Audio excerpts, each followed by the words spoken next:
Lopera, coordinador del Grupo de Neurociencias de la Universidad de Antioquia en Medellín, Colombia. Voy a hablarles sobre los fundamentos biológicos de la logogenia. ¿Por qué estoy yo metido en este tema de la logogenia? Porque considero que el lenguaje es la función cerebral más importante y la más maravillosa que tiene el ser humano. Y hace algún tiempo pude ver cómo una psicóloga logogenista, Eliana Fernández, rehabilitaba a un niño sordo tratando de introducirlo en el maravilloso mundo del lenguaje, utilizando un método que se llama logogenia. Y me pareció que los niños sordos realmente, que han estado condenados a no disfrutar de las maravillas del lenguaje, lo pudieran hacer a través de este método. De esa manera le propuse a Eliana que trabajáramos conjuntamente para enviar un proyecto a Conciencias, y efectivamente estamos terminando ese proyecto hoy en día. Una de las razones fundamentales por las cuales estoy participando con esta charla en el Diplomado de Logogenia es que a mí me parece que es supremamente importante que el logogenista entienda y sepa qué es lo que está haciendo cuando hace una terapia de logogenia. El logogenista no está enseñando a leer y escribir, está inundando el cerebro de información sintáctica. Y esa es la base fundamental. Debe conocer cómo funciona la organización cerebral del lenguaje para entender por qué razón su trabajo fundamental es estimular el aparato del lenguaje, y especialmente lo que tiene que ver con el procesamiento sintáctico, y no cualquier tipo de estimulación de lectura y escritura, sino una estimulación dirigida específicamente a activar el aparato del lenguaje. Entonces el logogenista debe conocer eso muy bien, debe entenderlo para que pueda ser creativo en todas las formas de estimular ese cerebro. Voy a hablar de los fundamentos biológicos, neurobiológicos de la logogenia, y la primera pregunta es: ¿puede un niño sordo desarrollar competencia lingüística? ¿Puede un simio desarrollar competencia lingüística? La respuesta es la siguiente.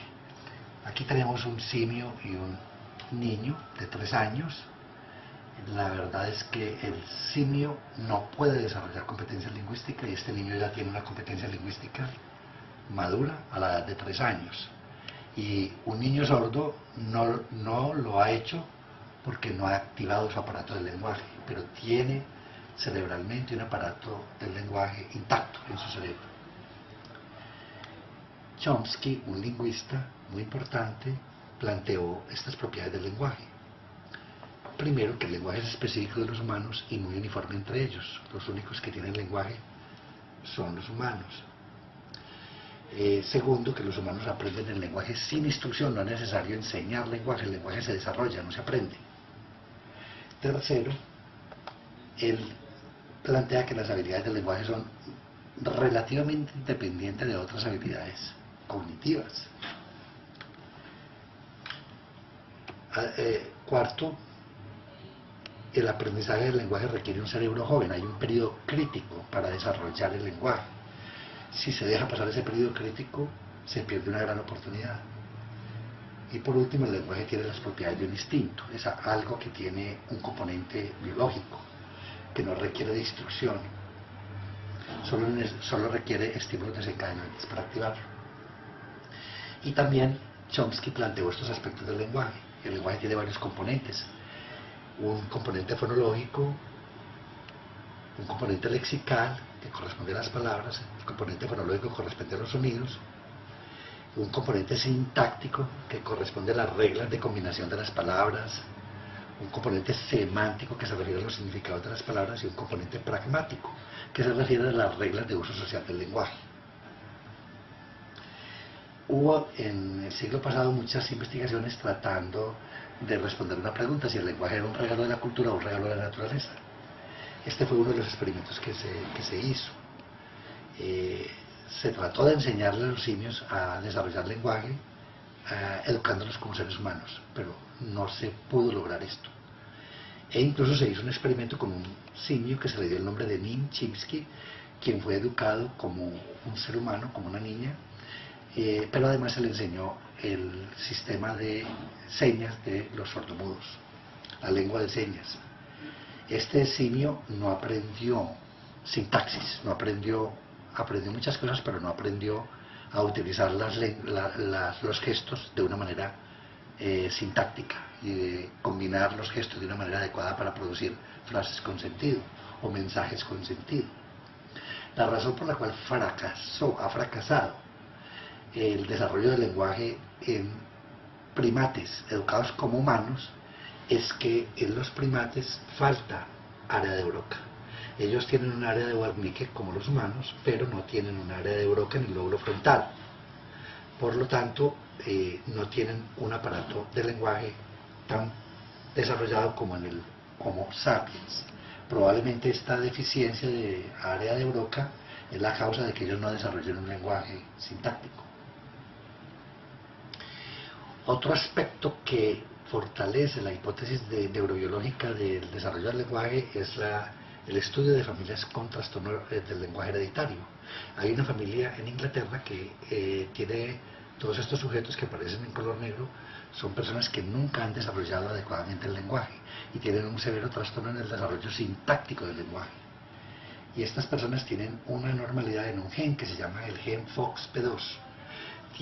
Ese gen FOXP2 tiene una secuencia con una pequeña alteración, un cambio de una letra por otra, de una G por una A en el gen. Y esto produce un cambio de histidina por arginina en la proteína que controla el gen. Incluso cuando se publicó el descubrimiento de este gen y de una mutación en este gen, en esta familia inglesa, se habló de que se había descubierto el primer gen de la gramática. Lo importante es que parece ser que hay un componente del lenguaje que es genético y que es biológico, que es neurobiológico. Y probablemente ese gen o esos genes que todavía faltan por descubrir, que tienen que ver con el desarrollo del lenguaje, tienen que ver también con la organización citoarquitectónica de la corteza cerebral. Por ejemplo, el hecho de que a partir del neandertal hace 300.000 años, la región temporal es asimétrica, mientras que en los simios esas dos regiones son simétricas. Pero en el neandertal es asimétrica y en el humano hay una gran asimetría, siendo mucho más grande el plano temporal en el lado izquierdo que en el lado derecho. Por eso hoy en día se reconoce que el hemisferio izquierdo es el hemisferio del lenguaje. Probablemente los primates tienen capacidad, el lenguaje no apareció de un día para otro en el Homo sapiens. Probablemente el lenguaje se empezó a construirse gradualmente en la evolución a partir de los australopithecus. Pero en los primates solamente existe, digámoslo así, lenguaje léxico-semánticos, palabras y significados. Podrían comprender palabras y significados, pero nunca pueden articular palabras en una estructura sintáctica como si lo puede hacer el Homo sapiens. Entonces la diferencia entre el primate y el Homo sapiens es que el primate tiene el lenguaje léxico-semántico y el Homo sapiens tiene el lenguaje sintáctico. Y esto se correlaciona muy bien con dos áreas cerebrales que se han descrito en el aparato del lenguaje en el hemisferio izquierdo. Una parte posterior y una parte anterior. La parte anterior se llama área de Broca y esta se llama área de Wernicke. Entonces hay muchas teorías y este aparato del lenguaje se conoce en la literatura con muchos nombres: polo receptivo y polo expresivo del lenguaje, polo posterior y polo anterior del lenguaje, área de decodificación y área de codificación, área que hace el proceso de selección, área que hace el proceso de combinación, eje paradigmático, eje sintagmático, lenguaje léxico-semántico, lenguaje sintáctico. Y esas dos estructuras son las que dan todo el complemento para desarrollar un lenguaje adecuadamente. Eso solo lo tiene el Homo sapiens.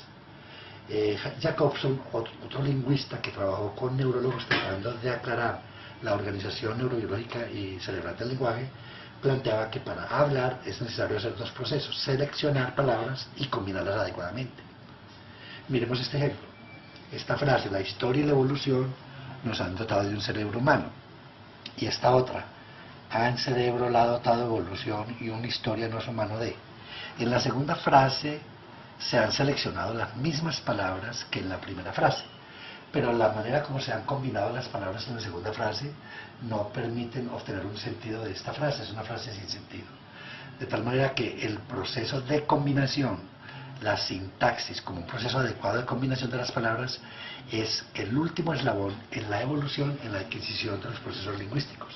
Y ese es precisamente el foco de atención de la logogenia para hacer que los sordos aprendan el lenguaje sintáctico. Aquí tenemos el aparato del lenguaje. Esta estructura es la estructura fundamental para la realización de la forma verbal de las palabras y las frases, la estructura que tiene que ver con la sintaxis, las estructuras cerebrales que tienen que ver con el acceso lexical a las palabras, y el resto de la corteza tiene que ver con el acceso a los significados. Lo importante en la evolución del lenguaje ha sido la emergencia de la sintaxis, es decir, no es tanto el aumento en el vocabulario de las palabras, sino en el hecho de haber surgido en la evolución una nueva categoría de palabras, los verbos, que combinados con los nombres dan la posibilidad de construir combinaciones de estructuras sintácticas. Los verbos incluso fueron creados a partir de las palabras, a partir de los nombres. Por eso el nivel léxico-semántico fue primero que el nivel sintáctico, pero el surgimiento de la sintaxis le dio un poder enorme al lenguaje en la medida en que ya se podían combinar palabras en estructuras sintácticas que daban posibilidad de ampliar la riqueza lingüística. De hecho, hoy en día se puede demostrar que el cerebro procesa los verbos de una manera diferente a las demás palabras. Aquí tenemos un cerebro inactivo en el cual se hace un PET cerebral y una resonancia magnética funcional, donde se hace primero un examen en reposo, y esta es la imagen que se obtiene del cerebro en reposo. Una imagen del cerebro pensando en verbos. A la persona se le pide que piense en verbos y se obtiene una imagen activa así, de esta manera. Luego se hace un proceso matemático de sustracción del cerebro activo pensando en verbo menos el cerebro en reposo, y podemos obtener la imagen de un cerebro pensando en verbos. ¿Cuál es el área del cerebro que se activa cuando una persona piensa en verbos? Y encontramos que es el área de Broca. Por lo tanto, el área de Broca es un área fundamental en el hemisferio izquierdo que procesa verbos y que es la estructura además importante en la emergencia de la sintaxis. Aquí tenemos la imagen de un cerebro pensando en verbos. Es el área de Broca la que se activa, y por lo tanto esa área de Broca que aparece solamente en la evolución en el Homo sapiens, es la responsable de que el Homo sapiens tenga un lenguaje sintáctico.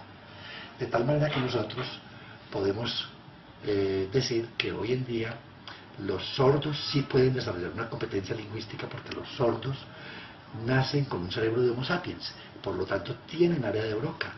Simplemente el problema que tiene el sordo es que, como tiene una sordera, no puede activar el área del lenguaje a nivel cerebral, no puede activar el aparato del lenguaje a través de la vía auditiva, porque está bloqueada debido a la sordera. Por lo tanto, lo debe hacer a través de la vía visual. Este aparato del lenguaje debe activarse desde la vía visual y no desde la vía auditiva, como es lo normal. Y hoy en día los niños sordos están condenados a desarrollar solamente sintaxis si aprenden lengua de señas, y pueden desarrollar un lenguaje sintáctico muy útil para comunicarse con otras personas que conozcan la lengua de señas. Pero a pesar de que desarrollan una sintaxis de la lengua de señas, están muy limitados para comunicarse con personas oyentes, debido a que los oyentes no manejan la lengua de señas. Por eso hemos pensado mucho en cómo ayudarle al niño a adquirir, al niño sordo, a activar el aparato del lenguaje y activar específicamente la función sintáctica. Hay solamente dos maneras. Una, utilizando un implante coclear muy temprano en la vida que le permita oír, y en la medida en que mejora la audición podría adquirir una lengua, podría activar el aparato del lenguaje a través de la vía auditiva. Pero la otra manera es a través del método de la logogenia. A través del método de la logogenia, utilizando estas tres reglas fundamentales. Primero, estimulando la vía visual, enviando información visual y no auditiva a su cerebro. Segundo, privilegiando la presentación de información sintáctica a cualquier otro tipo de información lingüística.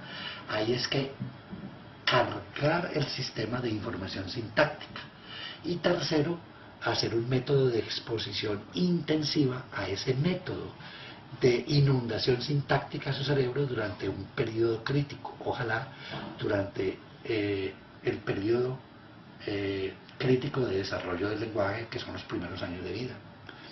Este método utiliza grafemas en vez de fonemas, es decir, los grafemas, que son estímulos visuales, son los que nos van a permitir, y los grafemas organizados de una manera sintáctica, combinados, de una manera tal que lleven información sintáctica al cerebro. Esa sería la manera de introducir a los sordos al maravilloso mundo del lenguaje a través de la lectura y la escritura, utilizando este innovador método de la logogenia que permite al niño sordo adquirir el lenguaje escrito y comprender y comunicarse con los hablantes.